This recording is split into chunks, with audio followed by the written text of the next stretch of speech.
समर्थ. श्री स्वामी अगं समर्थ. तन्वी काय स्वामी स्वामी करतीये? अगं स्वामी येणार आहेत भेटायला. हो, तुम्ही पण देऊळ बंद 2चा नवीन ट्रेलर बघितला का?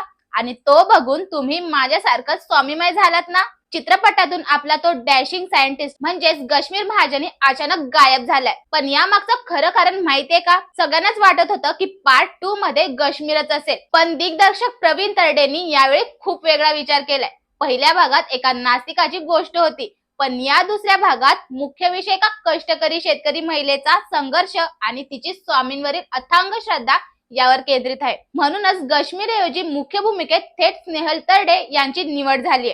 पण काळजी करू नका, सर्वात मोठी गुड न्यूज पुढे आहे. आपले लाडके अभिनेते मोहन जोशी पुन्हा एकदा स्वामी समर्थांच्या त्याच पावन भूमिकेत थिएटर्स गाजवायला येत आहेत आणि चित्रपट रिलीज होते येत्या 21 मे 2026 ला. तर मित्रांनो, तुम्ही पुन्हा एकदा स्वामीमय व्हायला तयार आहात ना? तर कमेंट्स मध्ये श्री स्वामी समर्थ नक्की लिहा आणि हा चित्रपट थिएटर मध्ये जाऊन नक्की बघा. श्री स्वामी समर्थ.